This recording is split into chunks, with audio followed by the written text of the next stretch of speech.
Major Dhyanchand जी की जयंती व राष्ट्रीय खेल दिवस पर 29 अगस्त को उत्तर प्रदेश के माननीय मुख्यमंत्री श्री योगी आदित्यनाथ द्वारा झांसी स्मार्ट सिटी लिमिटेड की विभिन्न परियोजनाओं का लोकार्पण किया गया है, जिसमें major Dhyanchand museum, Bundelkhand cultural centre, interactive kiosk एवं information tourist centre, redevelopment and beautification of Narayan Bagh development, city gates, 2 gates, smart classes at 2 locations, public bicycle sharing, implementation of centralised control and monitoring system एवं upgradation of district library परियोजनाएं सम्मिलित हैं, जिनका संक्षिप्त विवरण निम्नलिखित है।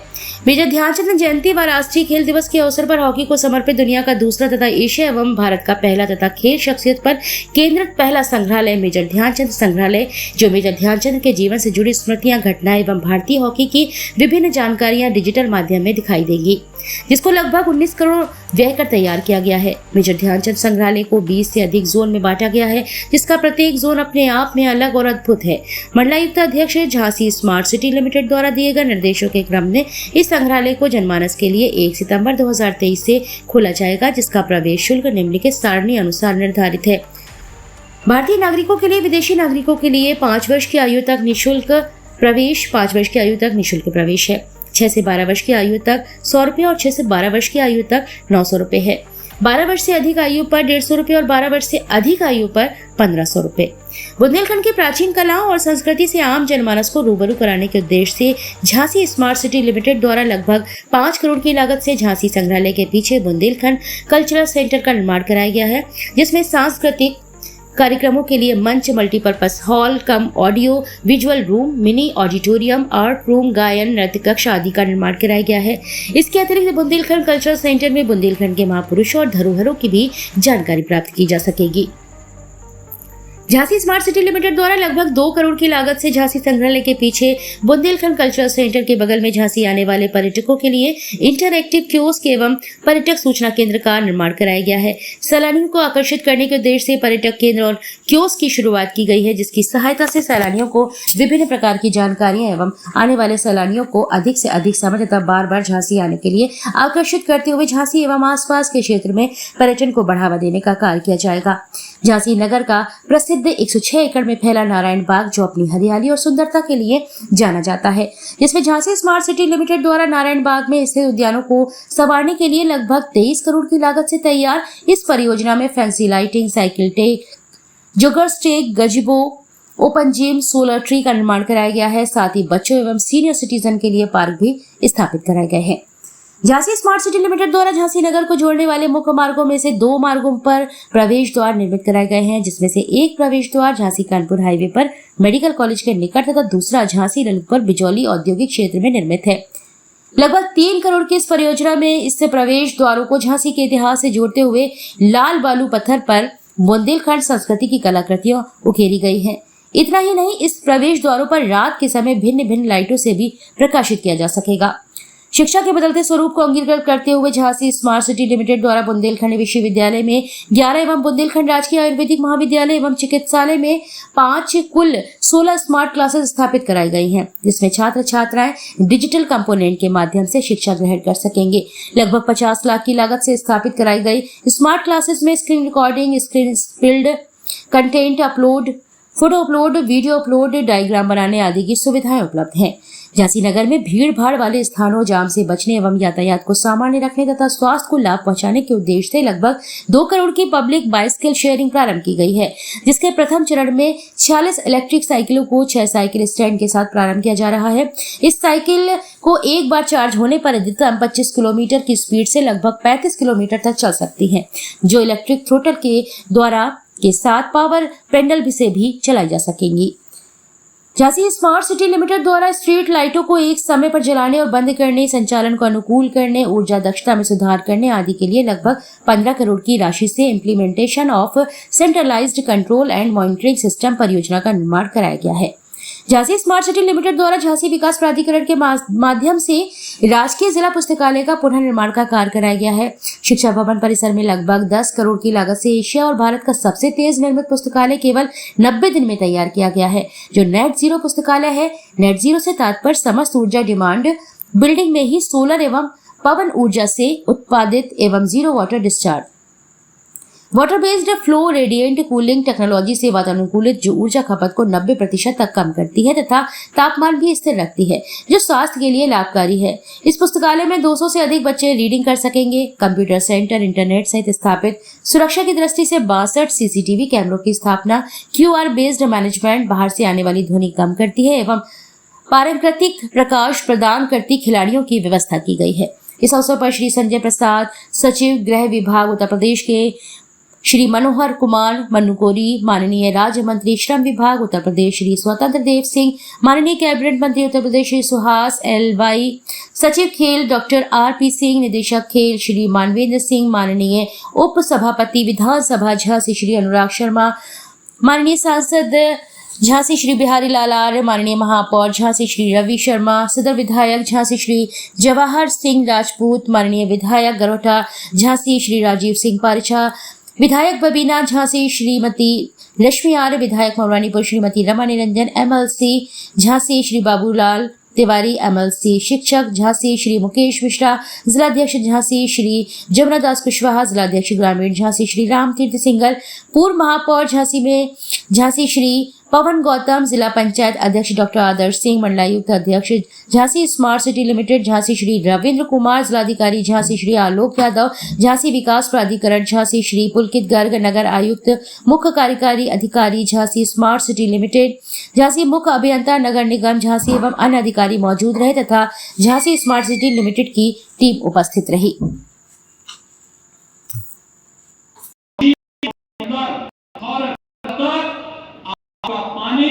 हम लोग पहुंचाने में सफल होंगे।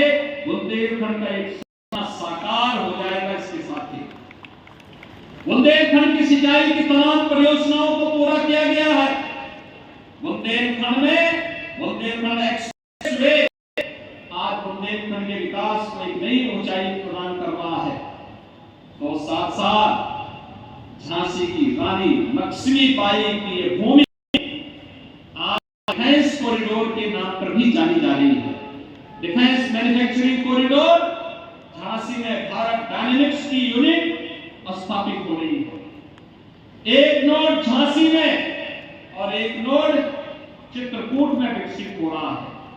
तो भाइयों बहनों, इसके साथ ही 38,000 एकड़ क्षेत्रफल में नोएडा, ग्रेटर नोएडा की तर्ज पर हम लोग बुंदेलखंड के औद्योगिक विकास के एक नए कार्यक्रम को लेकर के आए हैं और इसके माध्यम से 8,000 करोड़ रुपए की इस परियोजना में 6,000 करोड़ रुपए हमने बुंदेलखंड को दिए हैं।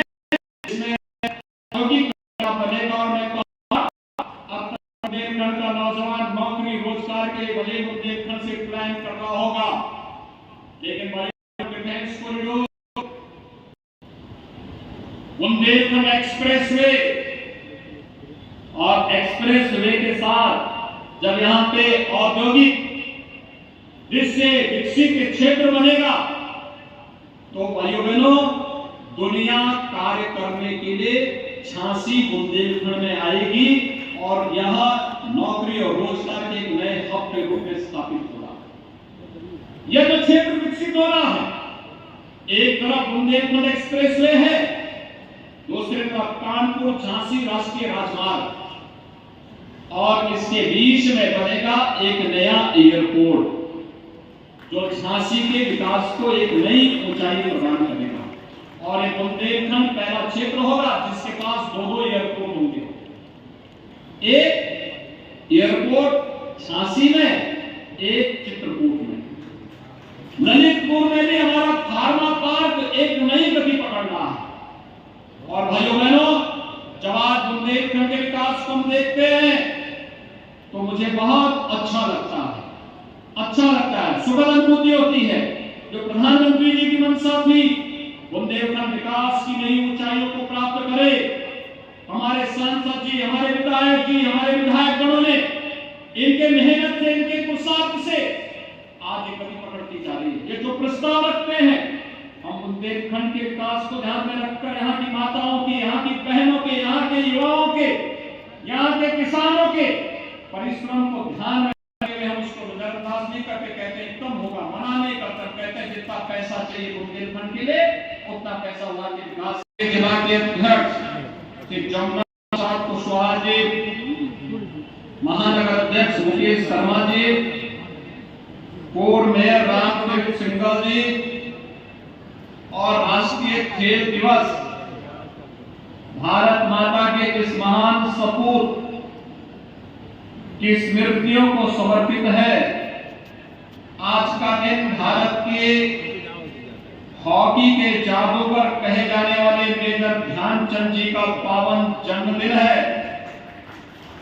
मंच पर मेजर ध्यानचंद जी के सुपुत्र श्री अशोक कुमार जी भी यहाँ पर उपस्थित हुए हैं और अभी मुझे राष्ट्रीय खेल दिवस के अवसर पर भारत के हॉकी के पूर्व ओलंपियंस का मुझे सम्मान करने का सौभाग्य प्राप्त हुआ है। ऐसे सभी भारत माता के हमारे महान सपूत हॉकी के पूर्व ओलंपियंस, झांसी के मेरे सभी उपस्थित भाइयों बहनों, आज एक साथ कई कार्यक्रमों के साथ मुझे सहभागी बनने का अवसर प्राप्त हो रहा है। मैं इस अवसर पर भारत माता के महान सपूत, भारत के हॉकी के जादूगर कहे जाने वाले मेजर ध्यानचंद जी की स्मृतियों को नमन करते हुए भारत माता के इस महान सपूत को प्रदेश सरकार और प्रदेशवासियों की ओर से विनम्र श्रद्धांजलि अर्पित करता हूं। भाइयों बहनों, हम सब जानते हैं कि भारत के राष्ट्रीय खेल हॉकी में 1928, 1932 और 1936 में 3-3 गोल्ड मेडल दिलाने वाला हॉकी का महान जादूगर न केवल एक उत्कृष्ट खिलाड़ी था, बल्कि भारत माता के प्रति अथाह सम्मान और श्रद्धा का भाव उनके मन में भरा हुआ था। कहते हैं जब 1936 में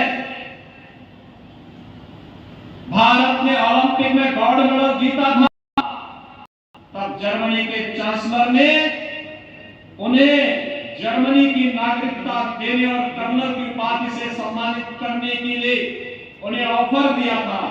लेकिन हॉकी के जादूगर ने कहा, मैं जैसे भी हूं, मैं भारत के लिए खेलता हूं, अपने देश के लिए खेलता हूं। और उन्होंने एक झटके में इस प्रस्ताव को ठुकरा करके भारत के प्रति अपने अनुराग को व्यक्त किया।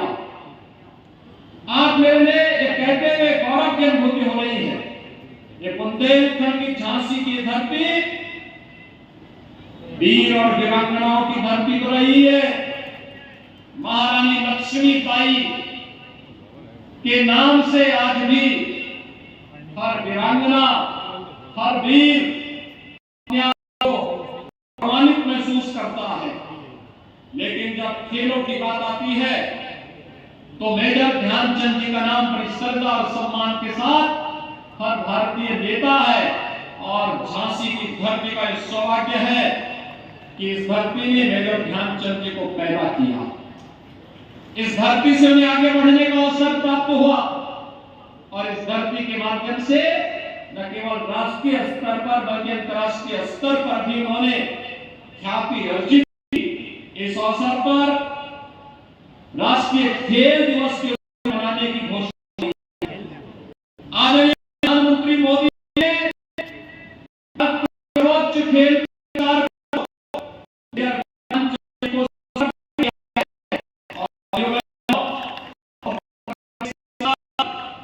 अपना देश का पहला मेरठ में मेजर ध्यानचंद जी के पर ही बना रही है। मैं इस अवसर पर भारत माता के इस महान सपूत की स्मृतियों को नमन करते हुए उन्हें विनम्र श्रद्धांजलि अर्पित करता हूं। आज यहाँ पर हम लोगों ने, मैं भी जब आया था स्मार्ट सिटी मिशन के अंतर्गत और मेजर ध्यानचंद जी के म्यूजियम और लाइब्रेरी का उद्घाटन का कार्यक्रम, साथ साथ झांसी की 100 करोड़ रुपए से अधिक की परियोजनाओं का लोकार्पण का कार्यक्रम करने के लिए रानी लक्ष्मीबाई की पावन को नमन करने के लिए और मेजर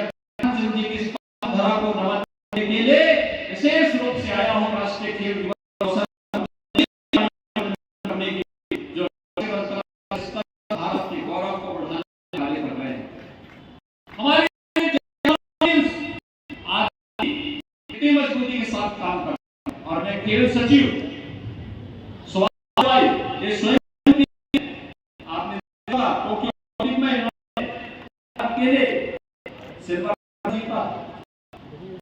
ओलंपिक के खेल एक अपना तरीका है और वे स्वयं है हॉकी के कैप्टन रहे खेल हैं। और मैं चाहूंगा ये जितने खिलाड़ी हैं खिलाड़ी हैं इन्हें कहीं कोच के रूप में इन्हें हर टीम का हिस्सा अलग अलग टीमों का हिस्सा बना करके उत्तर प्रदेश सरकार के साथ जोड़ने की आवश्यकता है। अपने खिलाड़ियों के प्रशिक्षण की आवश्यकता है। राज्य सरकार खेल और खिलाड़ियों को डबल इंजन की सरकार खेल और खिलाड़ियों को प्रोत्साहित करने के लिए पूरी प्रतिबद्धता के साथ कार्य करेगी। फिर से बुंदेलखंड वासियों को और खासतौर पर झांसी के जनता जनार्दन को जिन्होंने हमारे योग्य जनप्रतिनिधियों को चुना, इन योग्य जनप्रतिनिधियों के परिणाम स्वरूप